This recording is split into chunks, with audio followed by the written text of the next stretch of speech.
દરેકનું શ્રીમદ ભાગવત કથાની અંદર હાર્દિક સ્વાગત છે. પરીક્ષિત રાજા સુખદેવ ગોસ્વામીને પૂછે છે, યયા ગુપ્ત સહસ્ત્રાક્ષ સવાહન રિપુસૈનિકાન ક્રીડન્નીવ વિનિર્જિત્ય ત્રિલોક્યા બુભુજે શ્રિયમ. હે ભગવાન, ઇન્દ્રએ જેનાથી સુરક્ષિત થઈને શત્રુઓની ચતુરંગીની સેનાને અનાયાસે જ જીતી લીધી, ત્રણેય લોકોની રાજલક્ષ્મીનો ઉપભોગ કર્યો, તે નારાયણ કવચ તમે મને કહી સંભળાવો. અને એ પણ બતાવો કે તેમણે તેનાથી સુરક્ષિત થઈને યુદ્ધ ભૂમિમાં આક્રમણકારી શત્રુઓ પર કેવી રીતે વિજયની પ્રાપ્તિ કરી. બહુ સુંદર પરીક્ષિત મહારાજ જિજ્ઞાસા કરે છે કે ઇન્દ્ર દેવતાએ આટલો જઘન્ય અપરાધ કર્યો તો પણ ઇન્દ્ર દેવતાને કેવી રીતે આમાંથી મુક્તિ મળી. એટલે સુખદેવજી કહે છે કે હે પરીક્ષિત, જ્યારે દેવોએ વિશ્વરૂપને પોતાના પુરોહિત બનાવ્યા, પોતાના ગુરુ બનાવ્યા, ત્યારે દેવરાજ ઇન્દ્રના પૂછવાથી વિશ્વરૂપે તેમને નારાયણ કવચનો ઉપદેશ આપ્યો. બહુ સુંદર આ નારાયણ કવચ જે છે ને, એ બહુ સૌભાગ્યશાળી જીવને સાંભળવા મળે છે. અને નારાયણ કવચનો એટલો પ્રભાવ છે કે આ પ્રતિ દિવસ જો કોઈ નારાયણ કવચ આનો પાઠ કરે ને, તો ગેરંટી સાથે એ જીવાત્મા આ સંસારમાં સફળ બને છે.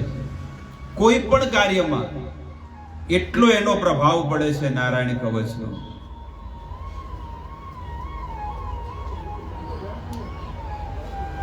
વિશ્વરૂપે ઉપદેશ આપતા કહ્યું કે હે દેવરાજ ઇન્દ્ર,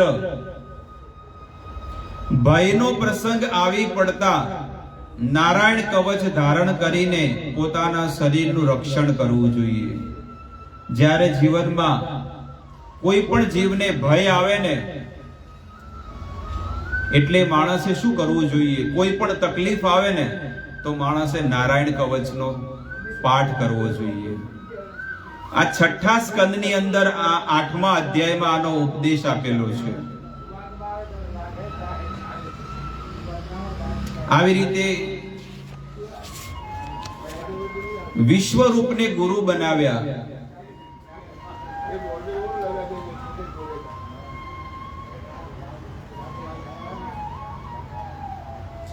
ઇન્દ્ર દેવતાએ પોતાના ગુરુ બૃહસ્પતિનો અપરાધ કર્યો હતો.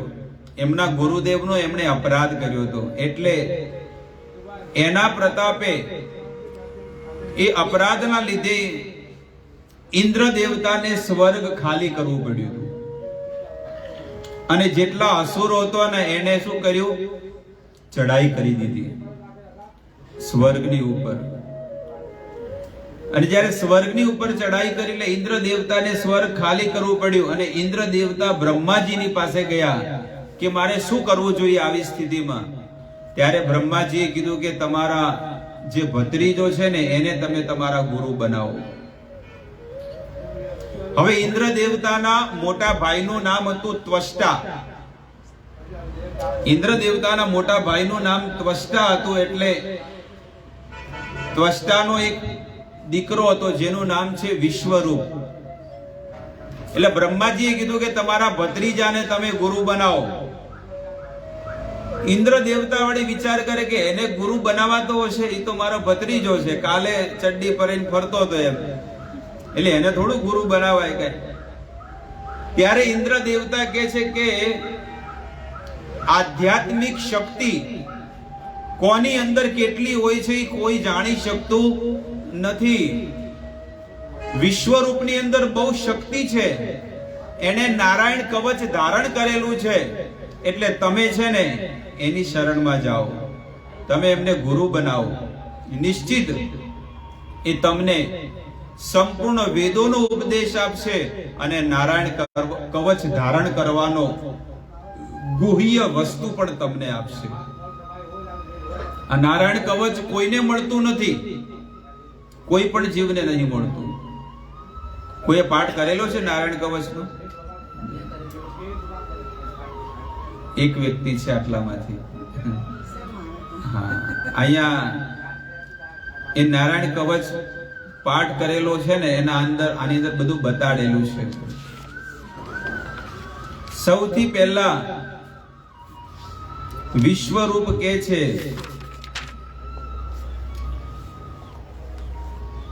હે ભગવાન, શ્રી હરિએ ગરુડજી પર પીઠ પર પોતાના ચરણ કમલ રાખેલા છે. ભગવાનના ચરણ કોની ઉપર છે? ગરુડજીની પીઠ ઉપર છે. ભગવાનના ચરણ કાળિયા નાગના મસ્તક ઉપર છે. ભગવાનના ચરણ અહલ્યાના મસ્તક ઉપર છે. ભગવાનના ચરણ કેટલાય લોકોના મસ્તક ઉપર લાગેલા છે.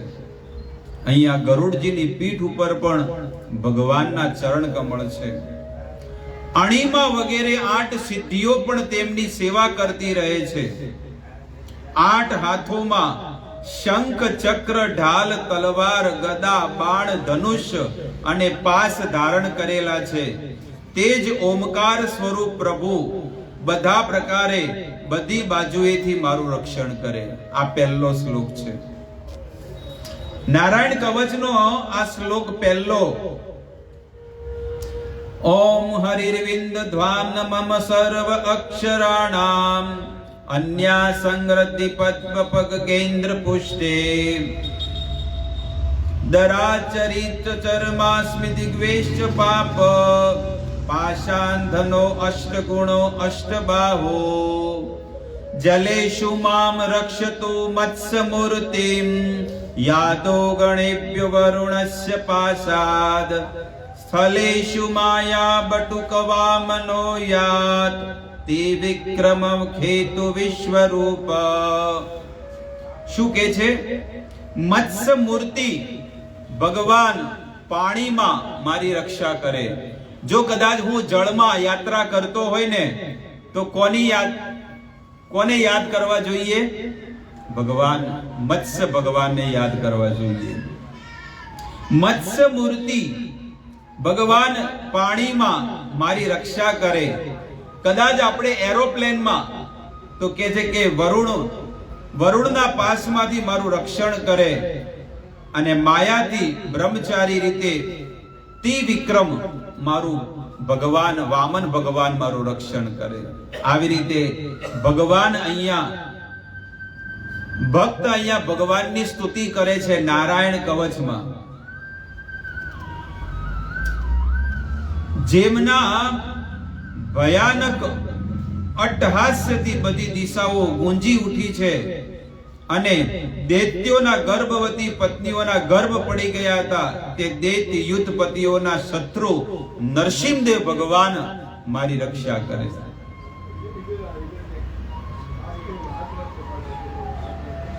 કિલ્લા, જંગલ, રણભૂમિ વગેરે વિકટ સ્થાનોમાં મારું રક્ષણ કરે.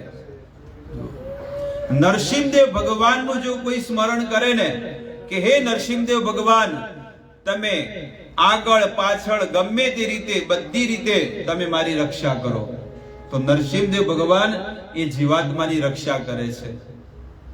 આવી રીતે નારાયણ કવચની અંદર ભગવાનના 24 અવતારોનું વર્ણન આવી જાય છે.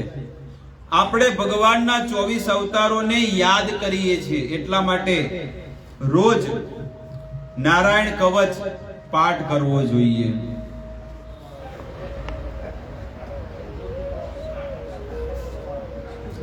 રક્ષવત્સો માદ અધન્વી યજ્ઞ કલ્પ સ્વંદ્રષ્ટો યદ્દિતરો દરો વરાહ રામો અદ્રિફુટે અત્ત વિપ્રવાસે સલક્ષ્મણો વ્યાદ ભરદ્વાગ્રેજી અસ્માન. પોતાની દાઢો પર પૃથ્વીને ધારણ કરનારા યજ્ઞ મૂર્તિ વરાહ ભગવાન માર્ગમાં મારી રક્ષા કરે. કદાચ હું રસ્તામાં જતો હોય ને, તો મારે કોને યાદ કરવા જોઈએ? વરા ભગવાનને યાદ કરવા જોઈએ. પરશુરામજી પર્વતો, શિખરો અને લક્ષ્મણજી સહિત ભરતજીના મોટા ભાઈ શ્રી રામચંદ્ર ભગવાન પ્રવાસના સમયે મારું રક્ષણ કરે. જ્યારે આપણે પ્રવાસ કરતા હોય ને તો પ્રભુ શ્રી રામને આપણે યાદ કરવા જોઈએ કે ભગવાન તમે મારી રક્ષા કરો, મારી રક્ષા કરો.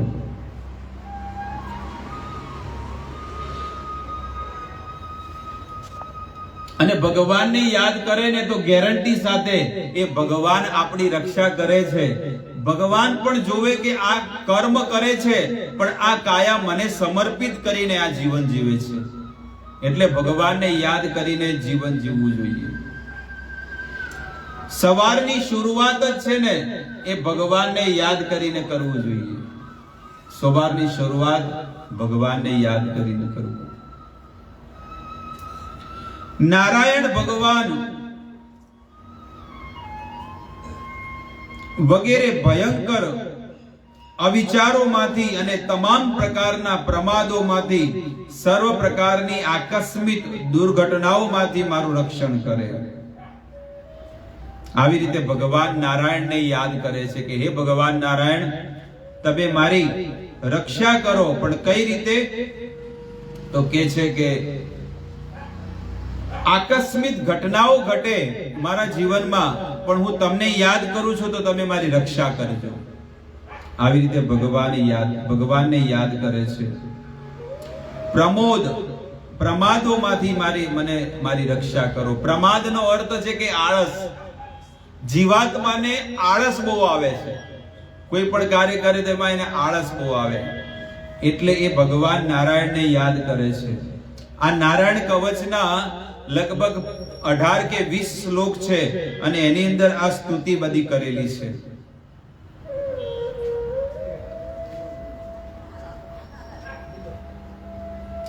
ઋષિ શ્રેષ્ઠ નર ગર્ભમાંથી યોગેશ્વર અને દત્તાત્રેય ભગવાન યોગના વિઘ્નોમાંથી, ત્રણેય ગુણોના અધિપતિ ભગવાન કપિલ કર્મના બંધનોમાંથી મારું રક્ષણ કરે.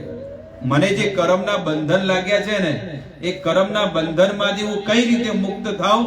હું ભગવાન કપિલનું નામ લઈને.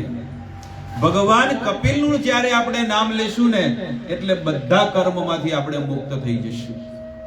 આ શ્રીમદ ભાગવતમાં આનું વર્ણન કરેલું છે.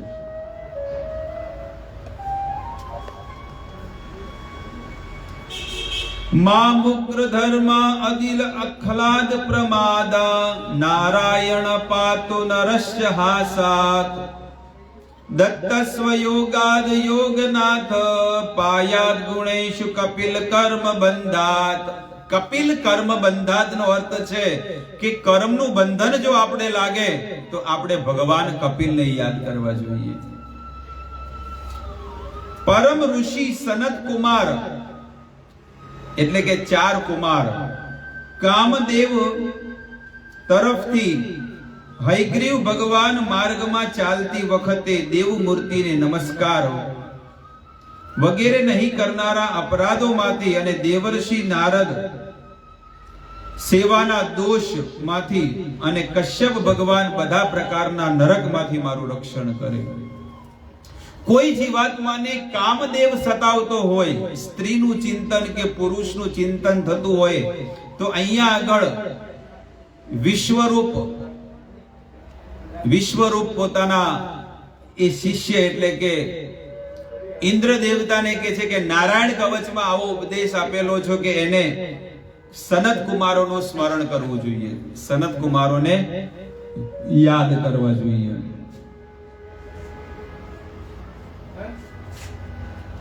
અને હયગ્રીવ ભગવાનનો એક અવતાર થયો હયગ્રીવ, અને હયગ્રીવ ભગવાનનું સ્મરણ કરવું જોઈએ. માર્ગમાં જ્યારે આપણે ચાલતા હોય ને ત્યારે આપણે હયગ્રીવ ભગવાનને યાદ કરવા જોઈએ. દેવ મૂર્તિને નમસ્કાર વગેરે નહીં કરવાના અપરાધમાંથી દેવર્ષિ નારદને યાદ કરવો જોઈએ. ઘણા લોકો રસ્તામાં મંદિર આવતું હોય પણ પગે ના પડતા હોય, તમે જોયું છે? એટલે આવો પણ અપરાધ થતો હોય છે. આપણે જ્યારે રસ્તામાં જતા હોય પણ હકીકતમાં મંદિર આવતું હોય તો આપણે પગે પડવું જોઈએ. પણ માણસ પગે પડે નહીં એટલે એને દોષ લાગે, અને આવા દોષ છે ને, આવા અપરાધ એના માથા પર ચડી જાય એટલે એને દુઃખ પડે છે જીવનમાં. એટલે આવા દોષ લાગતા હોય તો દેવર્ષિ નારદને યાદ કરવા જોઈએ કે હે નારદ, તમે 24 કલાક ભગવાનની સેવા કરો છો તો મારી પણ પ્રાર્થના તમે સ્વીકાર કરો અને આ દોષમાંથી મને મુક્ત કરો. કશ્યપ ભગવાન, આપણે એવા કર્મ કરીએ કે આપણને નરકમાં જવું પડે, એટલે અહીંયા આગળ કહે છે કે કશ્યપ ભગવાન છે ને મારું નરકમાંથી મારી રક્ષા કરે. ધન્વંતરી ભગવાન, ધન્વંતરી ભગવાન ક્યાંથી પ્રગટ થયા હતા? સમુદ્ર મંથનમાંથી પ્રગટ થયા હતા. તો અહીંયા કે છે ધન્વંતરી ભગવાન કુપથ્યમાંથી, અને જીતેન્દ્ર, કુપથ્ય એટલે હું ખોટા માર્ગે ક્યારે ન જાઉં, એટલે કોને યાદ કરવું જોઈએ? ધન્વંતરી ભગવાનને યાદ કરવા જોઈએ. જીતેન્દ્રિય ભગવાન ઋષભદેવથી સુખ દુઃખ તથા ભયપ્રદ દ્વંદ્વમાંથી યજ્ઞ ભગવાન અને લોક નિંદામાંથી શ્રી બલરામજી. અહીંયા શું કહે છે કે ધન્વંતરી ભગવાન કુપથ્યમાંથી અને જીતેન્દ્રિય ભગવાન ઋષભદેવથી. જીતેન્દ્રિય બનવું હોય તો કોનું યાદ કરવા? ઋષભદેવ ભગવાનને. જીતેન્દ્રિય, ઇન્દ્રિયોને જીતવી હોય તો ઋષભદેવ ભગવાનનું સ્મરણ કરવું જોઈએ. સુખ દુઃખ તથા ભયપ્રદ દ્વંદ્વમાંથી અને યજ્ઞ ભગવાન લોક નિંદામાંથી. યજ્ઞ ભગવાનનું સ્મરણ કરવું જોઈએ. લોકો આપણી નિંદા કરતા હોય તો કોનું સ્મરણ કરવું જોઈએ? યજ્ઞ ભગવાન. યજ્ઞપતિ એટલે જે યજ્ઞમાંથી જે પ્રગટ થાય ને એ ભગવાનનું, યજ્ઞ ભગવાનનું. શ્રી બલરામજી મનુષ્ય નિર્મિત આપત્તિઓમાંથી અને શ્રી શેષજી ક્રોધવશ નામના સર્પોમાંથી મારું રક્ષણ કરે. આવી રીતે ભગવાન, અલગ અલગ ભગવાનનું સ્મરણ કરવું જોઈએ. દ્વૈપાયનો ભગવાન પ્રબોધાત બુદ્ધસ્તુ પાખંડ્ય ગણાત પ્રમાદાત કલ્કી કલે કાલમલાત પ્રભાતો ધર્માવનાર્યો કૃતાવતાર. ભગવાન કૃષ્ણ દ્વૈપાયન વેદવ્યાસ અજ્ઞાનમાંથી મને મુક્ત કરે. જીવાત્માને અજ્ઞાન છે. અજ્ઞાન એટલે એને જ્ઞાન નથી કે મારે જીવનમાં શું કરવું જોઈએ, મારા જીવનનું લક્ષ્ય શું છે. એ એને જાણવું હોય તો એને કોને યાદ કરવા જોઈએ? અજ્ઞાન નીકાળવું હોય તો વેદવ્યાસ ભગવાનને. આપણામાં અજ્ઞાન કેટલું ભરેલું છે, એટલે વેદવ્યાસ ભગવાનનું ચિંતન કરવું જોઈએ, સ્મરણ કરવું જોઈએ. તથા શ્રી બુદ્ધદેવ પાખંડીઓ તરફથી, જેટલા પાખંડીઓથી બચવું હોય તો કોનું સ્મરણ કરવું જોઈએ? બુદ્ધદેવ ભગવાનનું, ભગવાન બુદ્ધનું સ્મરણ કરવું જોઈએ. અલગ અલગ ભગવાનનું અહીંયા વર્ણન કરેલું છે. કલ્કી ભગવાન પાપ પ્રધાન કળીકાળના દોષમાંથી મારું રક્ષણ કરે, અને આ કળિયુગમાંથી, આ કળિયુગના દોષોમાંથી મુક્ત થવું હોય તો કલ્કી ભગવાનનું સ્મરણ કરવું જોઈએ. પ્રાતઃ કાળે કેશવ ભગવાન પોતાની ગદા લઈને, પોતાની વાસળી લઈને ગાયો ચરાવતા, તથા શ્રી ગોવિંદ ભગવાન પોતાની તીક્ષ્ણ શક્તિ સાથે નારાયણ ભગવાન પૂર્વાહણમાં એટલે કે બપોરના સમય પહેલા, અને વિષ્ણુ ભગવાન ચક્રરાજ એટલે કે સુદર્શન ચક્ર લઈને મધ્યાહનમાં મારું રક્ષણ કરે. પ્રાતઃ કાળથી બપોર સુધી વિષ્ણુ ભગવાન, નારાયણ ભગવાન, આવી રીતે ભગવાનના અલગ અલગ અવતારોને યાદ કરવા જોઈએ. આ ખાલી નારાયણ કવચનો પાઠ કરવામાં આ બધું આવી જાય. રોજ ખાલી એક 10 મિનિટ થાય. કેટલી? 10 મિનિટ જ્યારે તમે પાઠ કરો ને તો દરેકે દરેક વસ્તુ આવી જાય છે. દરેક ભગવાનના જેટલા અવતાર છે એનું પણ નામ સ્મરણ થઈ જાય, ભગવાનની સ્તુતિ થઈ જાય, અને ભગવાને જ્યારે તમે યાદ કરો એટલે પછી કાંઈ બાકી રહેતું નથી. મધુસૂદન ભગવાન પોતાનું પ્રચંડ ધનુષ લઈને અપરાહરમાં એટલે કે ત્રીજા પહોરમાં મારું રક્ષણ કરે, અને બ્રહ્મા વગેરે ત્રિમૂર્તિધારી માધવ સાયંકાળે મારું રક્ષણ કરે. ભગવાન માધવ જે છે ને એ સંધ્યાના સમયમાં મારું રક્ષણ કરે. ઋષિકેશ ભગવાન સૂર્યાસ્ત પછીના સમયે અને પદ્મનાભ ભગવાન એકલા મધ્યકાલીન પહેલા તથા મધ્યરાત્રિના સમયે મારું રક્ષણ કરે. એટલે કે છે કે જ્યારે કોઈ નારાયણ કવચનો પાઠ કરે તો પછી કોઈ વસ્તુ બાકી રહેતી જ નથી. આ એક વસ્તુમાં આની અંદર વર્ણન કરે છે કે તમે આખા દિવસમાં જે કર્મ કરો છો ને એ કર્મની અંદર, બધા કર્મની અંદર દોષ છુપાયેલા છે, અને કયા સમયે આપણું મોત આવે એ કઈ ખબર નથી. પણ જો તમે નારાયણ કવચનો પાઠ કરો ને તો તમે દરેક મોટા અપરાધ થતા હોય, દોષ થતા હોય, એમાંથી તમે મુક્ત થઈ જાઓ. એટલી મહિમા બતાવી છે. અને માત્ર 10 મિનિટનું કાર્ય કરવાનું છે, બસ 10 જ મિનિટ, એમાંથી વધારે મિનિટ થાય એવી નથી. 10 મિનિટ જો એ પાઠ કરે નારાયણ કવચનો તો એને બધી વસ્તુ પ્રાપ્ત થઈ જાય છે.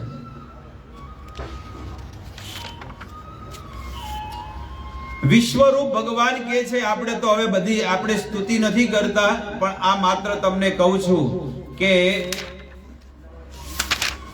12 નંબર થી લઈ અને 34 નંબર સુધી, 12 નંબર થી લઈ 34 નંબર સુધી, 6ઠ્ઠો સ્કંદ 8મો અધ્યાય 12 થી 34, એટલે ટોટલ 22 શ્લોકમાં સ્તુતિ કરેલી છે. અને 22 શ્લોક વાંચતા માત્ર 10 મિનિટ થાય છે પાઠ કરો તો. એક ગજેન્દ્રની સ્તુતિ છે, ગજેન્દ્ર સ્તુતિ કરે છે, એક ગજેન્દ્રની સ્તુતિનો પાઠ કરવો જોઈએ, એક નારાયણ કવચનો પાઠ કરવો જોઈએ, અને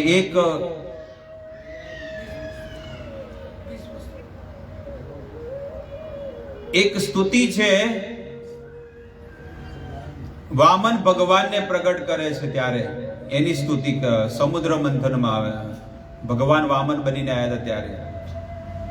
તો અહીંયા આગળ 22 શ્લોકમાં સ્તુતિ કર્યા પછી વિશ્વરૂપ પોતાના ગુરુને કહે છે કે હે દેવરાજ ઇન્દ્ર, મેં તમને આ નારાયણ કવચ કહી સંભળાવ્યું, આ કવચથી તમે પોતાને સુરક્ષિત કરી લો. આ કવચ મેં તમને જે કીધું ને, આ કવચ રોજ તમારે પાઠ કરવાનો, અને આ કવચ 22 શ્લોકમાં જે છે એ તમે રોજ જ્યારે એનું વાંચન કરશો ને તો તમે સુરક્ષિત થઈ જશો. તમને કોઈ પ્રકારની ડર નહીં લાગે. ત્યારે કોઈ પણ મોટો વિઘ્ન આવવાનું હશે ને એના પહેલા ભગવાન તમારી રક્ષા કરી નાખશે. એટલે માણસે માત્ર 10 મિનિટ જો એ નારાયણ કવચ પાઠ કરે ને તો એને કોઈ તકલીફ નહીં પડે. લોકો નહીં, બધા લોકો નીકળી જાય ભગવાનને પગે પડ્યા વગર કે સ્તુતિ કર્યા વગર કે માળા કર્યા વગર લોકો ઘરેથી નીકળી જતા હોય, ફાસ્ટ જિંદગી. અને તમે જો રસ્તામાં પડ્યા હોય, રોડ ઉપર માથું કપાઈ ગયું હોય, પગ કપાઈ ગયા હોય, માણસ લાચાર પડ્યો હોય મોતની અંદર, આવી દશા માણસના જીવનમાં આવી જાય છે. પણ અહીંયા આગળ વિશ્વરૂપ કહે છે કે હે દેવરાજ, તમને તમારા જીવનમાં ભલે બધી વસ્તુ છૂટી ગઈ હોય, પણ તમે આ નારાયણ કવચનો પાઠ કરશો ને તો તમને બધી વસ્તુ મળી જશે. અને ઇન્દ્ર દેવતાએ કર્યું તો એને બધી વસ્તુ મળી ગઈ હતી. એટલો પ્રભાવ છે. આ નારાયણ કવચ ધારણ કરનારો મનુષ્ય જેને પણ પોતાના નેત્રોથી જુએ છે અથવા પગથી અડે, જે મનુષ્ય શું કહે છે કે પોતાના નેત્રોથી જુએ અથવા પગથી સ્પર્શ કરે છે તે તરત જ બધા ભયમાંથી અને પાપમાંથી મુક્ત થઈ જાય છે. આ નારાયણ કવચનો આટલો પ્રભાવ છે. જે ખાલી ઘરે પાઠ કરે અને પાઠ કરીને ઘરેથી બહાર નીકળે ને એ વ્યક્તિ જો બીજાને જોવે ને તો એ માણસ પાપમાંથી મુક્ત થઈ જાય. એટલો બધો પ્રભાવ છે. એ કોઈને ખાલી પગથી અડે ને તો એનું કલ્યાણ થઈ જાય એ જીવાત્માનું. એટલો બધો નારાયણ કવચનો એટલો બધો પ્રભાવ છે. જે મનુષ્ય આ વૈષ્ણવી વિદ્યાને ધારણ કરી લે છે તેને રાજા, લૂંટારા, પ્રેત, પિશાચ વગેરે તથા વાઘ અને હિંસક જાનવરો તરફથી ક્યારે પણ કોઈ પ્રકારનો ભય રહેતો નથી. આપણે તો ઘણા લોકો કેવું કરતા હોય ખબર છે, ગરમી પડતી હોય ને, ગરમી ઉનાળામાં તો લોકો ધાબા પર ઊંઘવા જાય. ગરમી પડે તો ધાબા પર ઊંઘવા જાય ને હવાર આવે તો બધું તમે જોયું કે દરવાજા ઉઘાડા પડ્યા હોય, તિજોરીમાં દોરા ને મંગળસૂત્ર ને બધું લઈને જતા રહ્યા હોય. ખબર છે આવું થતું હોય ને? અંદર પડ્યું હોય બધું બુટિયા ને હીરાની નથણી અને બુટિયા ને દોરો ને બધું પડ્યું હોય, અંદર મંગળસૂત્ર ને બધું પડ્યું હોય. એ બધું શું કરે? હાવરીને લઈને જતો રહે. તો અહીંયા આગળ શું કહે છે જુઓ કે હે ઇન્દ્ર, જે મનુષ્ય આ વૈષ્ણવી વિદ્યાને ધારણ કરે છે એટલે કે નારાયણ કવચનો પાઠ કરે છે તો પહેલું એને શું છે કે એમાં શું તકલીફમાંથી નીકળશે? તો કે છે કે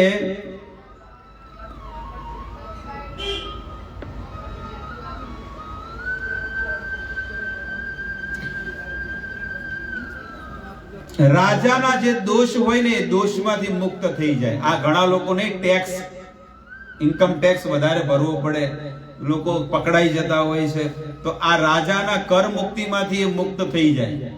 બીજી વસ્તુ કે છે કે લૂંટારા, ઘણી વખત જો રોડ ઉપર જતા હોય તો દોરો ખેંચીને લઈ જતા હોય, પાકીટ લઈને જતા હોય, ઘણી બધું કોક આપણા પૈસા પાડીને જતું રહેતું હોય.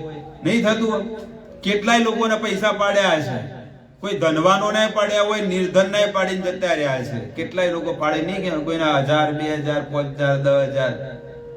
એટલે આવા આપણને લૂંટવા વાળા કેટલાય લોકો આ જગતની અંદર છે.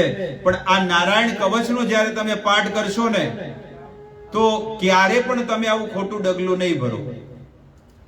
તરત જ આ નારાયણ કવચનો એટલો પ્રભાવ છે ને, તમને સામેવાળા વ્યક્તિને તમે ઓળખી જશો કે આ વ્યક્તિને મારે મદદ કરવી. એટલો બધો પ્રભાવ એનો પડે છે કે લૂંટારાઓથી છે ને એને શાંતિ મળે છે. ત્રીજી વસ્તુ, પ્રેત પિશાચ. પ્રેત પિશાચ એટલે આ રસ્તામાં નહીં જતા લોકો, 3 રસ્તે બધું લગાડે, બધું નારિયેળ ને કેટલું બધું પડ્યું હોય તો માણસ થોડો દૂર જતો રહે, આમ ભમીને જાય, પણ આગા હેડજો. કેટલા દૂર આગા જતા રહે કે હમણાં ચોક વળગશે, કોક હશે ખરું. કાઈ ન હોય તો ખાલી એમને ખાલી દુકાનમાં લઈને ખાલી નેચે મેલ દો તોય કોઈ ના આડે. ખાલી દુકાનમાં લાઈન ખાલી એક શ્રીફળ લાઈન મૂકી દો ને. આપણા ઘરે કોક જો શ્રીફળ હોય ને એના પર ખાલી કંકુનો ચોલો કર્યો હોય ને, આ કોણ મેલી જો આઈ, તરત માણસ ડરી જાય. એમાં કઈ નથી, ખાલી આપણે છે ને દુકાનમાંથી લઈને કંકુનો ચોયલો કઈ ખાલી મૂકી દેવાનો અંદર કપડું બધીને. કાઈ ન કર્યું હોય, ખાલી દુકાનમાં લઈને મૂકી દો તો માણસ બિયાઈ જાય. બાપ રે, હવે આ નારિયેળ મેલ્યું એટલે આવું થયું. અહીંયા આગળ એ જ વસ્તુ કે છે કે ભૂત, પિશાચ અને વગેરે તથા વાઘ અને સિંહ હિંસક જાનવરોમાંથી મારું રક્ષણ કરે. ઘણા લોકોને એવું હોય કે લાવ આજે 31 છે, કાલે પહેલી તારીખ છે નવા વર્ષની, જેને બાળારામ જઈએ ફરવા, અને બાળારામ જંગલમાં જતા રહે, વાઘ આવેરો શું બાંધવો તો નવા વર્ષમાં. તો અહીંયા આગળ એ કે છે કે દરેક પ્રકારના ભયમાંથી એટલે કે વાઘ અને હિંસક પશુઓમાંથી, જનાવરોમાંથી આપણી રક્ષા થાય છે અને કોઈ પણ પ્રકારનો ભય રહેતો નથી જો આ નારાયણ કવચનો પાઠ કરે તો. 22 શ્લોક વાંચવાના છે રોજ. આ નારાયણ કવચ 6ઠા સ્કંદના 8મા અધ્યાયમાં આનું બધું વર્ણન કરેલું છે. હે દેવરાજ, પ્રાચીન કાળમાં એક કૌશિક બ્રાહ્મણે આ વિદ્યા ધારણ કરીને રણ પ્રદેશમાં યોગ ધારણા પૂર્વક પોતાનો દેહ ત્યાગ કર્યો હતો. કૌશિક દેશનો એક રાજા બ્રાહ્મણ હતો અને એને આ નારાયણ વિદ્યાને પ્રાપ્ત કરી હતી. રોજ પાઠ કરતો નારાયણ વિદ્યાનો, અને નારાયણ વિદ્યાનો પાઠ કરતા કરતા કરતા કરતા એટલો પાવરફુલ બની ગયો કે એને પછી આ દેહ ત્યાગ કર્યો. મરવું તો પડે જ હવે. પણ એ રણભૂમિમાં જ્યારે મળ્યો તો એનો અંતિમ સંસ્કારે કોઈએ ના કર્યા. અંતિમ સંસ્કારે કર્યા પણ એની ડેડ બોડી છે ને બધા ગીધ ને પશુઓ ખાઈ ગયા. ડેડ બોડી કહેવાય ને, પશુઓ ખાઈ ગયા, હાડકા ખાલી વધ્યા હતા, કોઈ વસ્તુ નહીં પડી. હવે આગળ શું કે છે સાંભળો.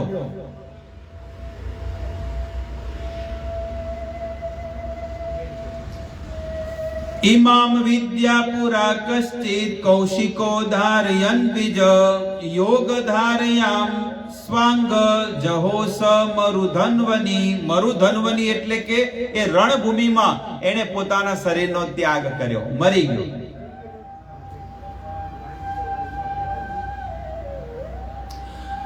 તસ્યોપરી વિમાનેન ગંધર્વ પતિરેકદા યયો ચિત્રરથ સ્ત્રીભી વૃત્તો યત્ર દ્વિજક્ષય.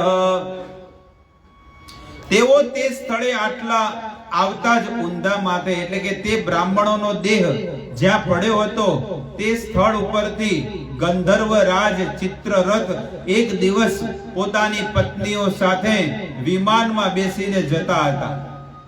હવે શું થયું કે એ રણભૂમિમાં જેનું મળદું પડ્યું હતું ને જમીનમાં, હાડકા વળી ગયા ખાલી. શું હતું? હાડ પિંજર હતું, બીજું કોઈ વસ્તુ હતી નહીં. પણ ચિત્રરથ નામનો એક ગંધર્વ હતો સ્વર્ગનો, એની પત્ની સાથે વિમાનમાં એ જગ્યા ઉપરથી ગયો જે નીચે મળદું પડ્યું હતું ને ઉપરથી ગયો. હવે શું ઘટના ઘટી? ગગનાન્ય પતત સદ્ય સવિમાનો યવાશિરા. કે જેવો એ મળદા ઉપરથી ગયો ને એ વિમાનમાંથી ઊંધા માથે પડ્યો છે. અહીંયા આગળ કે છે કે તેઓ તે જ સ્થળે આવતા જ ઊંધા માથે આકાશમાંથી વિમાન સહિત વિમાને પડ્યું અને ઈ પડ્યા, એની પત્નીએ પડી, બધા ઊંધા માથે પૃથ્વી પર પટકાઈ પડ્યા. આવી ઘટના બનતા તેમને આશ્ચર્ય થઈ ગયું કે આ બધું શું થયું આવું.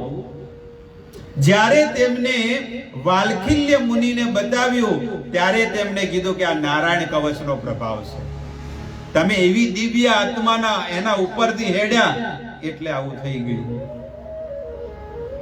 આજે તમે જુઓ કે બદ્રીનાથમાં જે લોકો ગયા હોય ને, અમે હજી તો હમણાં જ ગયા હતા, દિવાળી પહેલાની વાત છે, શ્રાદ્ધ પક્ષમાં ગયા હતા. તો એ બદ્રીનાથમાં તમે જાઓ ને તો બદ્રીનાથ ભગવાન આ બાજુ છે, બાજુમાં કેદારનાથ છે, અડીને જ છે. પણ જવું પડે તો 250 કિલોમીટર દૂર જવું પડે, આમ ગોળ ભમીને જવું પડે બીજો પર્વત પર, ત્યાંથી જવાતું નથી. અને એમાં એવું બતાવેલું છે કે એ કદાચ કોઈ કેમ કે ને કે હું પેલા કેદારનાથ પર્વત કૂદી નાખું, આજ સુધી કોઈ કેદારનાથ પર્વતને કૂદ્યો નહીં. અને એક ઘણા લોકો એવી કોશિશ કરીને એનો વિમાને જતું રહ્યું અને માણસે ગાયબ થઈ ગયો, કોઈ દેખાણો નથી. એટલો પ્રતાપ છે, એટલી મહિમા બતાવેલી છે. કોઈ એમ કહેતું હોય કે હું ભગવાનને નહીં માનતો તો એને કહો કે ભાઈ વિમાન લઈને તું જા, ભાઈ ખબર પડશે. કેટલાય લોકો એવી કોશિશ કરેલી છે પણ વિમાનનો કોઈ પત્તો નથી, અને લોકો શોધવા ગયા પણ કોઈ જગ્યાએ વિમાને મળ્યું નથી એમને. આમ કોક તો પડે કે ના પડે કે ભાઈ આમાં વિમાનનો કોક તો અંશ મળે, કોક માણસનું મળદું તો મળે, પણ કોઈ મળ્યું અદ્રશ્ય બધું. એટલો પ્રતાપ ને એટલી મહિમા બતાવેલી છે. આ ઘટના જ્યારે વાલ્કિલ્ય મુનિએ બતાવ્યું ત્યારે નારાયણ કવચ ધારણ કરવાનો જ આ પ્રભાવ છે. ત્યારે તેમણે તે બ્રાહ્મણ દેવતાના અસ્થિ લઈને પૃથ્વી પૂર્વ વહેતી સરસ્વતી નદીના પ્રવાહમાં વહેતા કરી દીધા અને પછી તેઓ સ્નાન કરીને પોતાના લોકમાં ગયા. આ ચિત્રરથ જે ગંધર્વ એ અસ્થિ શું કરી? પૂર્વ દિશામાં જ્યારે સરસ્વતી નદી વહેતી હતી એમાં એમને વિસર્જન કરી, એમના નિમિત્તે એમને સ્તુતિ કરી, પ્રાર્થના કરી અને એના નિમિત્તે જે પિંડ દાન કરવાનું તે બધું કરી અને પછી જ એ ચિત્રરથ ગંધર્વ ગયા. આ સત્ય ઘટના એની કથા કે છે અને વિશ્વરૂપ આ બધી વાત આ ઇન્દ્ર દેવતાને સંભળાવે છે.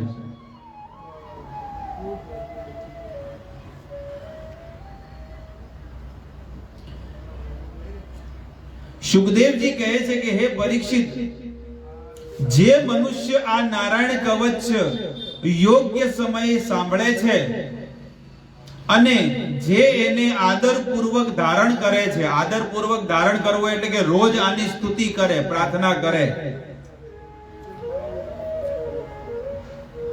તેની આગળ બધા જ ભૂત પ્રાણીઓ આદરથી નમી પડે છે. જે આ સ્તુતિ કરે ને એની આગળ બધા ભૂત પ્રાણીઓ આદરપૂર્વક નમી પડે છે અને તે બધા પ્રકારના ભયમાંથી મુક્ત થઈ જાય છે. આજે ઘણા બધા ભય માણસને નડતા હોય છે કે મારે આ કામ કરવું છે પણ સફળ નહીં થતું, મારે આ કામ કરવું પણ સફળ થતું નહીં. પણ એને શું કરવું જોઈએ? એકદમ રામબાણ ઈલાજ આલ્યો છે, પણ આ કોઈને કરવું ના હોય પછી શું કરવું? કેટલું સુંદર ઉપદેશ આપ્યો છે અને એક વાંચીને શ્લોક સાથે તમને બધી વસ્તુ સમજાવેલી છે.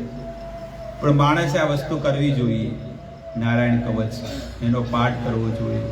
નારાયણ કવચમાં ભગવાનના બધા અવતારોનું છે, ભગવાનના બધા નામોનું વર્ણન કરેલું છે અને જ્યારે સ્તુતિ તમે કરો ને એ સ્તુતિ બધા ભગવાનને પહોંચી જાય છે. 24 અવતારોનું. શતક્રતુ ઇન્દ્રએ આચાર્ય વિશ્વરૂપની પાસેથી આ વૈષ્ણવી વિદ્યા મેળવી લીધી અને યુદ્ધ ભૂમિમાં અસુરોને જીતી લીધા. અને જો આ નારાયણ કવચ જે છે ને એ વિશ્વરૂપાએથી ધારણ કરી લીધું ઇન્દ્ર દેવતાએ અને એને જ્યારે સ્તુતિ કરીને તો દેવતાઓ અસુરો પાસેથી જીતી ગયા.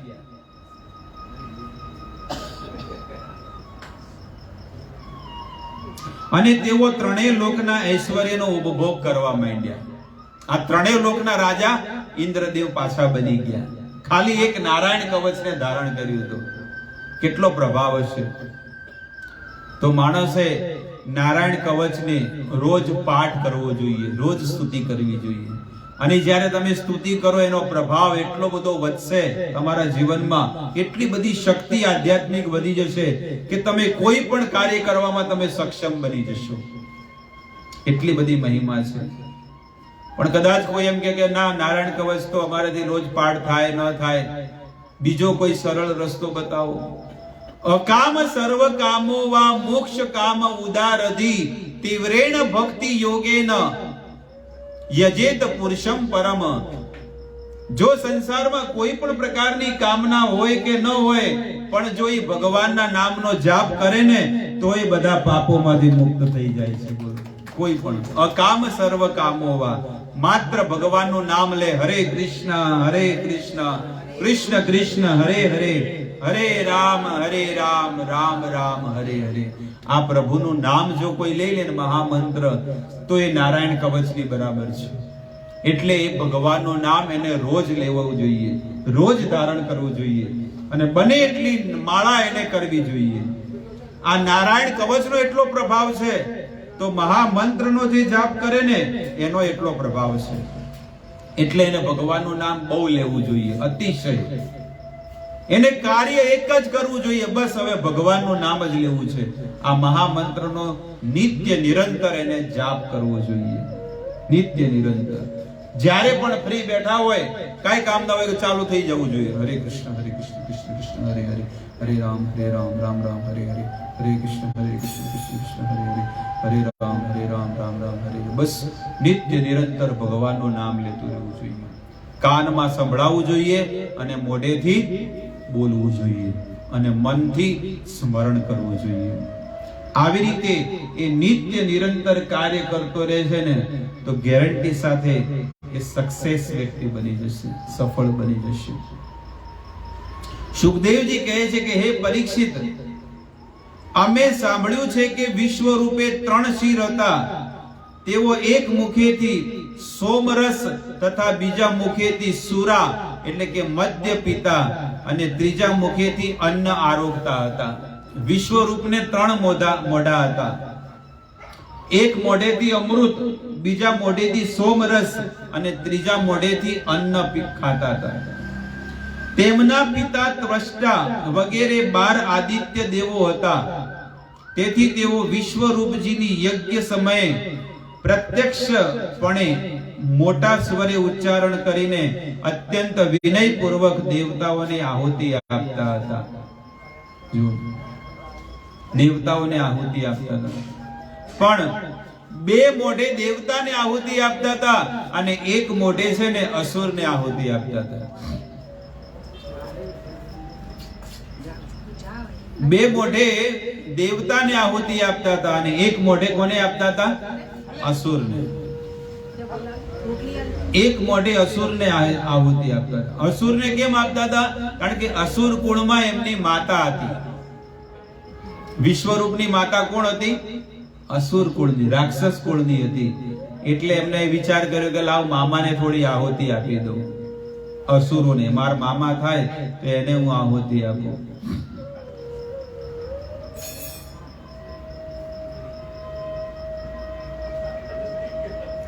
અને એ સાથે જ ગુપ્ત રીતે અસુરોને પણ આહુતિ આપતા રહેતા હતા. તેમની માતા અસુર કુળની હતી. તે જ તેઓ માતૃવશ પ્રેમને વસ્ત વર્તીને યજ્ઞ કરતી વખતે આ પ્રમાણે અસુરોને પણ યજ્ઞ ભાગ પહોંચાડતા હતા. અસુરોને પણ એ હવનનો જે ભાગ હતો એ અસુરોને પણ આપતા હતા. ત્યારે ઇન્દ્ર દેવતાએ આ જોઈ લીધું. દેવરાજ ઇન્દ્રએ જોયું કે આ પ્રમાણે તેઓ દેવોનો અપરાધ કરે અને ધર્મના બહાને અસત્ય આચરણ એટલે કે કપટ કરી રહ્યા છે. આનાથી ઇન્દ્રને ડર લાગ્યો અને ક્રોધે ભરાઈને તેમને ખૂબ ત્વરાથી તેના 3 મસ્તકને છેદી નાખ્યા, કાપી નાખ્યા. તલવાર કાઢી અને 3 મસ્તક કાપી દીધા. હવે અમારા ગુરુ મહારાજ એમ કહે છે કે જો 2 મસ્તકથી 2 મોઢેથી દેવતાને આહુતિ આપતા હતા, 1 મોઢેથી અસુરોને આપતા હતા, 1 મોઢું કાપી નાખવું હતું. આ તો 3 કાપી નાખ્યા. કેટલો મોટો અપરાધ કહેવાય. એક તો એમને ગુરુ બનાવ્યા હતા. જો જે આપણને સારી શિક્ષા આપે, જે આપણને ધર્મનો માર્ગ આપે, હવે એને ગળું વાઢી નાખે તો કેવું લાગે? એટલે કેટલો મોટો અપરાધ કર્યો ઇન્દ્ર દેવતાએ કે જેણે નારાયણ કવચ આપ્યું હોય એવા ગુરુને તરત ગળા વાઢી નાખે. આ દેવતા લોકો આટલો મોટો અપરાધ કરતા હોય તો પૃથ્વી પર રહેવા વાળો માણસો ના કરે? જો દેવતા લોકો આવું કરે, એને બુદ્ધિ નહીં દોડતી. બોલો ઇન્દ્ર દેવતાને કે જેણે મને નારાયણ કવચ શીખવાડ્યું છે, મારે એને નમન કરવું જોવે. એટલે આ પૃથ્વી પર લોકો નહીં, જેને બધી વસ્તુ શીખવાડો એ જ શું કરે? પીઠ પાછળ ધોકો કરે, વિશ્વાસઘાત કરી દે. તો અહીંયા આગળ પણ 3 મસ્તક વાઢી નાખ્યા અને વિશ્વરૂપનું સોમરસ પીનારું શિર, ચાતક પક્ષી, મદ્યપાન પીનારું ગોરૈયો અને અન્ન ખાનારું મુખ તેતર બની ગયા. જો કોણ કોણ થયું, કઈ વસ્તુ થયું? 1 મુખ જ્યારે કાપ્યું એટલે એનાથી શું થયું?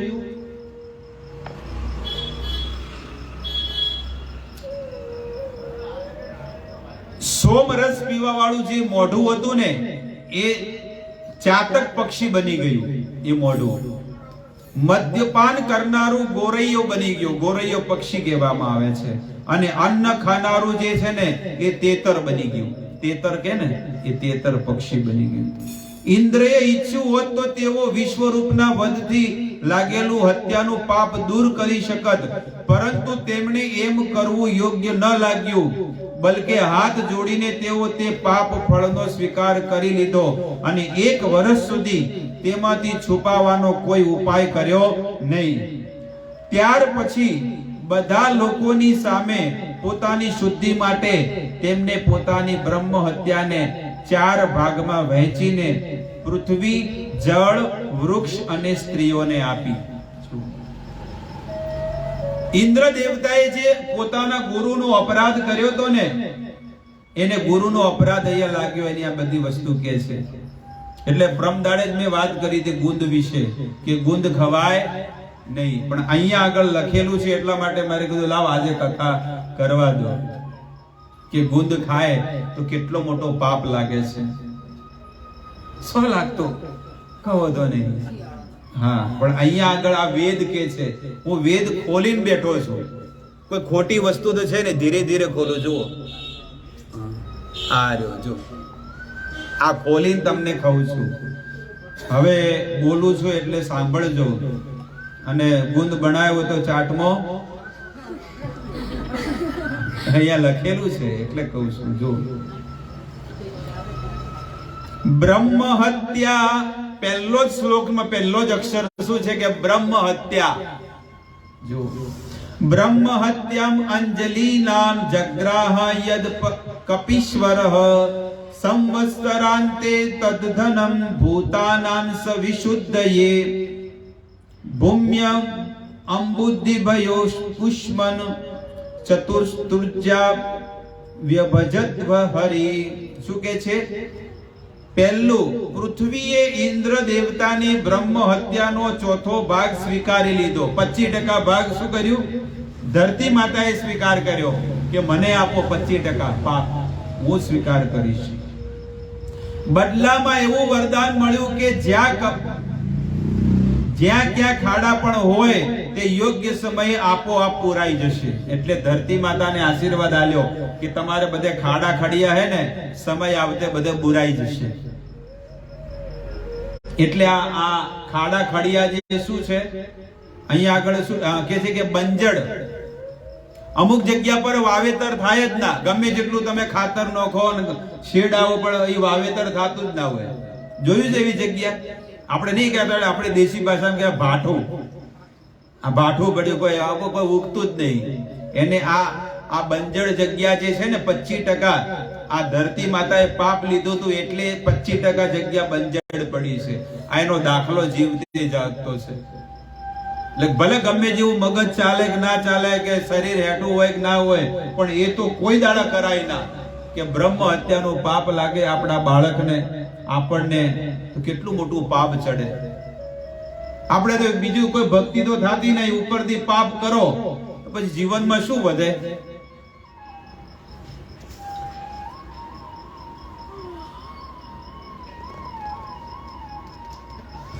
પૃથ્વીએ સ્વીકારી લીધી બ્રહ્મ હત્યા. ક્યાંક ઉપર ક્ષારયુક્ત ભૂમિના રૂપમાં દેખાઈ આવે છે. એટલે તમે જો જમીનમાંથી પાણી નીકળે, કેવું નીકળે? ક્ષાર વાળું પાણી નીકળે ને એવું. બીજો ચતુરાંશ વૃક્ષોએ સ્વીકાર કરી લીધો અને તેમણે એવું વરદાન મેળવ્યું કે તેમનો કોઈ પણ ભાગ કપાઈ જાય તો પણ તેઓ પાછા જોડાઈ જશે. આ જેટલા ઝાડવા છે ને પૃથ્વી પર, એ બધા ઝાડવાઓએ પાપ લીધું. પહેલા કેવું હતું કે કોઈ ઝાડને જરા કાપી નાખે ને તો ઝાડ મરી જતું, ઝાડ ઉગતું ના. પણ ઇન્દ્ર દેવતાનું જ્યારે પાપ લીધું એટલે ઇન્દ્ર દેવતાએ તેને આશીર્વાદ આપ્યો, વરદાન મેળવ્યું કે તેમનો કોઈ પણ ભાગ કપાઈ જાય તો પણ તે પાછો જોડાઈ જશે અને તેમનામાં અત્યારે પણ ગુંદર રૂપે બ્રહ્મ હત્યા દેખાઈ આવે છે. એમની અંદર આ ઝાડમાં આ ગુંદ આવે છે, એ બ્રહ્મ હત્યા છે ને એને ખાય તેને બ્રહ્મ હત્યાનો પાપ લાગે છે. અહીંયા આગળ કે છે ને, ભૂમિ સ્તુરિયમ જગ્રાહ ખાત પુરેણ વે ઈરણમ બ્રહ્મ હત્યાયામ રૂપમ ભૂમો દર્દશ્યસે તુરિયમ છેદ વિહરણેન વરેણ જગુર્હુદ્દમાં તેષામ નિર્યાસ રૂપેણ બ્રહ્મ્યા સપર્યદે. એટલે કે છે કે ગુંદર રૂપે આ વૃક્ષોની અંદર, તુરી એટલે કે ઝાડવા, એની અંદર છે ને આ ગુંદર રૂપે બ્રહ્મ હત્યા, આ ગુંદ જેવો નીકળે ને એ ગુંદ એ બ્રહ્મ હત્યા છે. અને એને માણસ શું કરે? ખાય છે, ચૂલા પર ચડાવી થોડો ઘી નોખે, બદામ નોખે, કાજુ નોખે કે ખો હવે બધા, અને શું કરો, બોડીગાર્ડ બનો, શક્તિશાળી બનો. એમ શરીરમાં ભગવાન શું કહેવાનું બધું.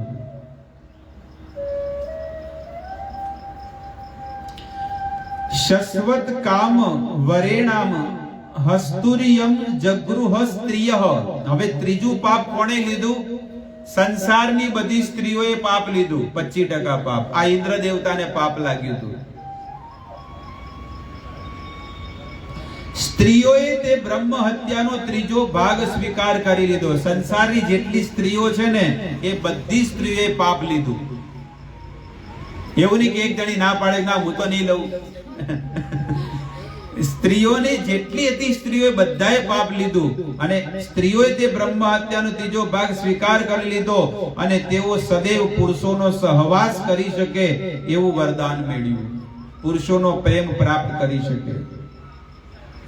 તેમની બ્રહ્મ હત્યા દર મહિને, તેમની જે બ્રહ્મ હત્યા છે ને એ દર મહિને રજ રૂપે દેખાઈ આવે છે. રજસ્વલા સ્ત્રી બને છે, સ્ત્રી ધર્મ. આવી રીતે ત્રીજો ભાગ લીધો, અને ચોથો ભાગ જે છે ને પાણીએ લીધો. દ્રવ્ય ભૂયો વરેણાય પરિયુરિયમ જગૃહર્મલમ તાસુ બુદ્બુદ ફેનાભ્યામ દ્રષ્ટમ તદ અરિતમ ક્ષિપન. પાણીએ જળ બ્રહ્મ હત્યાનો ચોથો પાપ સ્વીકાર કરી લીધો, અને વરદાન મેળવી લીધું કે વપરાશ થવા છતાં પણ ઝરણું વગેરે રૂપે તેની વૃદ્ધિ થતી જ રહેશે. કે છે કે પાણી ક્યારે ખૂટશે નહીં, અને પાણી પાણીનો માર્ગ કરશે, અને જ્યાં હોય ત્યાં પાણી તરત, જો નીચાળ ઢાળ આવે એટલે પાણી જતું રહેશે. હવે શું કે છે? ફીણ, પરપોટા વગેરે રૂપે તે બ્રહ્મ હત્યા દેખાઈ આવે છે. બ્રહ્મ હત્યા ક્યાં છે ખબર છે? પાણીમાં ફેણ આવે ને, ફેણ, બલૂન વાળું, ફુગા વાળું, એ ફેણ વાળું પાણી કોઈ દાડા પીવું નહીં. ગ્લાસ, આપણે ધારો કે માટલામાંથી પાણી લીધું કે નળમાંથી પાણી લીધું, તો ગ્લાસમાં કોરે મોરે હે ને ફેણ આવે, બલૂન, ફુગ્ગા જેવું. એ ફુગ્ગા વાળું પાણી જો તમે પીવો ને, ફુગ્ગો ફૂટી જવો જોઈએ, એના પછી તમે પીવો તો બ્રહ્મ હત્યાનું પાપ ન લાગે. પણ કોરી મોરે ફુગ્ગો હોય અને એ ફુગ્ગા વાળું પાણી તમે પીવો ને, એને કહેવાય ફેણ. ખબર પડે વાતમાં? વારે વારે તમને 4 વખત કહું છું, ફેણ વાળું પાણી જો તમે પીવો તો તમને બ્રહ્મ હત્યાનો પાપ લાગે. લેબડાનો બાવળિયાનો ગુંદ ખો તો શું લાગે? બ્રહ્મ હત્યાનો પાપ લાગે. રજસ્વલા સ્ત્રી છે, માસિક ધર્મ, અને એવા સમયમાં જો કોઈ પુરુષ ખોટું કર્મ કરે તો એને પણ બ્રહ્મ હત્યાનું પાપ લાગે. એટલે એને 7 દિવસ સુધી એને સ્પર્શ ન કરાય. એટલે લોકો કહે છે ને કે એક બાજુ બેસી જાઓ. આ વેદોમાં બતાવેલી વસ્તુ તમને આજે વેદમાંથી કાઢીને તમને આજે મેં બતાવી દીધી. આ સુધી કોઈ દાડે સાંભળી નહીં હોય, ખાલી લોકોના મોઢે સાંભળ્યું કે કેમ એક બાજુ ખૂણામાં સ્ત્રી બેહી જાય છે. એનું કારણ શું છે? કારણ કે બહુ મોટું પાપ લાગેલું છે એને, બ્રહ્મ હત્યાનું. એટલે એ સમયમાં એને કોઈ અડે પણ નહીં. તો આ બધી વસ્તુ વેદોમાં બતાવેલી છે, અને વેદો પ્રમાણે જો તમે જીવન જીવતા હોય અને વેદોને માનતા હોય, ભગવાનને માનતા હોય, તો આવી વસ્તુ જીવનમાં ક્યારે કરવી નહીં. આવી રીતે ધરતી માતાએ પાપ લીધું, સ્ત્રીઓએ પાપ લીધું, ઝાડવાઓએ પાપ લીધું, અને પાણીએ પાપ લીધું. આ 4 લોકોએ 25% પાપ લીધું. એટલે પેલા વિશ્વરૂપને મારવાનું જે પાપ લાગ્યું હતું ને, એમાંથી ઇન્દ્ર દેવતાને મુક્તિ મળી. અને આપણે તો દરેક માણસો પાપ કર્મ એમાં કરે છે. આ શિયાળો હોય એટલે ચાલુ થઈ ગયા. અરે દુનિયાભરની બીજી ઘણી બધી વસ્તુ ખાવાની છે, પણ જે વેદ ના પાડે છે ક્યારે ન ખાવું જોઈએ? વેદ ના પાડે તો ઘણા લોકો એવું શું કામ બનાવ્યો છે? ઘણા લોકો એવું કે આ ડુંગળી લસણ ખાવા ના પડે, શું કામ બનાવ્યું? તો પથરાય બનાવ્યા તો ખો. કેમ આ બનાવ્યા તો ખો, ચમ નહીં ખાતા? આ નહીં ખાવાની વસ્તુ કોઈ. એવી રીતે ભગવાને ભલે બધી વસ્તુ ખાવાની બનાવી હોય, પણ એવું નહીં કે આ ખાવી જરૂરી છે. ભગવાને ના પણ પાડી છે. મેડિકલમાં દવાઓ બધી દવાઓ જ છે, મેડિકલમાં બધી દવાઓ છે, પણ તમારા શરીરને માફક આવે એ તમારે દવા ખાવાની હોય. ભાઈ બધી લાવજો, બધી લાવજો રે આખી દુકાન ખાઈ દઉં, એવું ના ચાલે. તમારા શરીરને જે માફક આવે ને એ જ દવા તમારે ખાવાની છે. એવી રીતે ભગવાને બધી વસ્તુ બનાવી છે ખાવા માટે, પણ એ અમુક વ્યક્તિઓ માટે હશે. આ આચમ ખાતા નહીં, આ આચમ ખાતા નહીં, પણ આ અમુક લોકો ખાય છે, એવું નહીં. આ ગાય માતાના પોત ખાઈ જાય, ખાય કે ન ખાય, એ એનો ખોરાક છે, આહાર છે, એ વનસ્પતિમાંથી જ છે. એટલે વનસ્પતિમાંથી બધી વસ્તુઓ બનાવેલી છે, પણ એમાં અમુક અમુક જીવાત્માઓ માટે બધી વસ્તુઓ બનાવેલી છે. એ બધી વસ્તુ ન ખવાય. એટલે વેદોએ જે વસ્તુ ના પાડી છે ક્યારે ન કરવું જોઈએ. અને એ પ્રમાણે ભલે આપણાથી એક તો ભક્તિ થતી ન હોય અને એમાં પાછા આવું કર્મ કરે તો પછી કર્મનું બંધન લાગે કે ન બને. અને મને તો આટલું બધું દુઃખ ચમ પડે છે, મારા જીવનમાં આટલું દુઃખ, હા હરે આવી ત્યારથી મને આટલું દુઃખ પડે છે. છોકરાનું દુઃખ, ધણીનું દુઃખ, હાહુ સસરાનું દુઃખ, મારા ભાઈનું દુઃખ, આનું દુઃખ, બધાનું દુઃખ મને સંસારમાં સતાવે છે. શું કરું? એ દુઃખ છેલ્લી ઘડી ઉજી રહેશે જો વેદો પ્રમાણે તમે જીવન નહીં જીવો તો, શાસ્ત્ર પ્રમાણે નહીં જીવો તો. એ કે ભગવાન કે તમને આમ કહેવા ના આવે કે ભાઈ તમે શું શું ફોલ્ડ કર્યા છે. એ તમારા જીવનમાં દેખાઈ આવતું હોય કે તમે શું શું વાંક તમારામાં છે. આપણામાં કેટલા બધા વાંક છે. આપણે ધર્મ પૂર્વક જીવન જીવવું જોઈએ, વેદ પૂર્વક જીવન જીવવું જોઈએ, મર્યાદા પૂર્વક જીવન જીવવું જોઈએ. પણ આપણને તો કેવું કે પેલા મારી હાથે આવો વ્યવહાર કર્યો તો હું એના કરતા હા કાપી નાખું, ચીરી નાખું. બોલો શું કરવાનું હવે? કોઈ વ્યક્તિ ગમે એ વ્યક્તિને કદાચ બુદ્ધિ નથી, પણ આપણને તો છે કે નહીં બુદ્ધિ? આપણને તો છે કે નહીં બુદ્ધિ? સામેવાળા વ્યક્તિ કદાચ બુદ્ધિ ન હોય અને એને આપણી હાથે ખરાબ કર્યું હોય, ગધેડું લાત મારે તો આપણે લાત મારવાનું, આપણે ગધેડું બનવાનું? આપણે માણસ છીએ તો આપણે માણસની જેમ વર્તન કરવાનું. દુનિયામાં લોકોએ કેટલું સહન કરેલું છે, આપણે તો કોઈ સહન નહીં કર્યું. દુનિયામાં લોકોએ કેટલું સહન કરેલું છે. પેલા સકુબાઈ થઈ ગયા, ખબર? સકુબાઈ નામ સાંભળ્યું? સકુબાઈ મહારાષ્ટ્રમાં થઈ ગયા. એ સકુબાઈ કેટલું સહન કર્યું. એની હાહુ ગજબનું પોતું કર્યું હોય ને ઝાડુ માર્યું હોય જેમ બધું ઢોળે કચરો નોખીને આવે. તમે સાંભળો કાણે કોક દાડે એનું વાંચન કરો, ન હોય તો તમે યુટ્યુબમાં પિક્ચર જોવો સકુબાઈનું કે એને જીવનમાં કેટલું દુઃખ પડ્યું છે. એકી હાથી દળવાનું આપી દે, એકી હાથી બધું ઘરનું કામ આપી દે, બધા ઘરના વાસણો કરવા આપે અને જાણી જોઈને એને હેરાન કરે અને એટલી દુખી થાય પણ તોય એક શબ્દ બોલે નહીં. બોલો કેટલું સહન કર્યું, તોય ભગવાનની ભક્તિ કરી. અને આપણને તો તૈયાર થાળી મળીએ પણ ખાતા આવડતું નહીં, આવડતું ખાતા. તૈયાર થાળી આપણને મળી છે અને આપણે એમ વિચાર કરે કે ના મારા જીવનમાં સુખ નહીં, પણ મારો છોકરો હાલે કે મારો ધણી હાલે કે મારા ફલાણા વ્યક્તિ હાલે. કોઈ નહીં હાલે. તમારે અહીંયા નથી લખ્યું સુખ તો દુનિયાના કોઈ પણ છેડે તમે જતા રહો, સુખ નહીં હોય ને તો ક્યારેય નહીં મળે. અને હશે તો હોમાં પગલે તમારી પાસે આવશે, હશે તો હોમાં પગલે તમારે આવી જાય. નહીં હોય તો તમે આખી દુનિયામાં રખડો, નહીં આવે તો નહીં આવે. આપણા ભાગ્યમાં જે વસ્તુ જેટલું મથવાનું લખ્યું છે ને એટલું મથવું જ પડશે. અને એટલા માટે કહું છું કે જો ભગવાન માટે જો મથવું પડે ને તો હાવ હોનાનું કહેવાય. કે ચલો આપણે ભગવાન માટે તો મથીએ છીએ એટલે ભગવાન માટે મથવાનું, બને એટલું ભગવાનનું નામ લેવાનું. આમાં કોઈ નુકસાન નથી. ભગવાનનું નામ જો તમે લેહો ને તો કોઈ નુકસાન નહીં. કોઈ એમ કે કોઈ ફાયદો થતો નહીં, પણ નુકસાન તો છે જ નહીં. કદાચ તમને ફાયદો નહીં થાય, ઉદાહરણ આલું, પણ નુકસાન તો 1% નથી. એટલા માટે નિરંતર માણસે ભજન કરવું જોઈએ, ભક્તિ કરવી જોઈએ.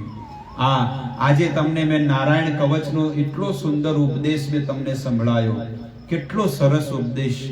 એટલે માણસે પ્રતિ દિવસ આ નારાયણ કવચ વાંચન કરવું પડે. ન હોય તો દુકાનમાં મળે જ છે ચોપડી નારાયણ કવચની, લાઈન આપી દેવાની બધાને. કેટલું મોટું પુણ્ય. કોને વાંચવા જોઈતી તો બા આપશે લાઈન ચોપડી, ખાલી 10 રૂપિયાની આવે છે. ગીતા પ્રેસ ગોરખપુરમાં 10 રૂપિયાની ચોપડી આવે, વધારે પૈસાની આવતી નહીં. અહીંયા ક્યાંક ચોપડી મળતી હોય દુકાન ત્યાં તમને મળી જશે નારાયણ કવચ. 10 રૂપિયાની આવે છે, ખાલી 10 રૂપીસ. અને 10 રૂપિયામાં 10 રૂપિયા તો આમ ગમે તેમ લોકો વાપરી નાખતા હોય. અને લઈ અને વાંચન કરવાનું છે 22 શ્લોકમાં. અને કાલથી જ નવા વર્ષથી જ શરૂઆત કરી દો. કાલે જ નવું વર્ષ છે ને, અને વાંચતા બધાને આવડે. કોને કોને આવડે? બધાને આવડે. ના આવડે ને તો યુટ્યુબ માં આવડે, આવે જ છે. ખાલી ઓમ બટન દબાવવાનું, કોઈ બોલવા નારાયણ કવચ સ્તુતિ, નારાયણ કવચ સ્તુતિ, ખાલી આટલું બોલો એટલે અંદર આવી જાય. તો ઓભળી તો કોક, ના ઓભળી કોક. અભણ હોય તો અભણ માટે ભગવાને સુવિધા કરી આલી કે ભગવાન વિચાર કરે કદાચ કોઈ અભણ હોય તો કે હેડો યુટ્યુબ માં અભણશે. ભગવાને એટલા માટે યુટ્યુબ બનાવ્યું છે કે લો આ યુટ્યુબ માં અભળો. તમે યુટ્યુબ માં જે દુનિયાભરની બધી વસ્તુ મળે ભગવાન સિવાય, બધી વસ્તુ તમને ટોટલી બધી વસ્તુ મળી જાય. એટલે ખાલી આમ કરો અને પછી કહેવાનું નારાયણ કવચ સ્તુતિ, અને આપણા કામ કરતા રહો અને નારાયણ કવચની સ્તુતિ સાંભળતા રહેવાની રોજ રોજ. એટલે તમને બાય હાર્ટ થઈ જશે, બાય હાર્ટ થઈ જશે. એટલે નિરંતર નારાયણ કવચની સ્તુતિ સાંભળો અને આ પાઠ રોજ કરવો જોઈએ. જેને આવડતું હોય ને રોજ પાઠ કરવાનો.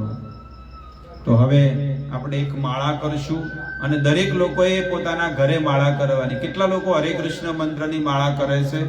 હરે કૃષ્ણ કૃષ્ણ કૃષ્ણ હરે હરે, હરે રામ રામ રામ હરે હરે. એ મંત્રનો જાપ રોજ કરવાનો. જેની પાસે માળા ન હોય મારી પાસેથી લઈ લેશે. ઠીક છે?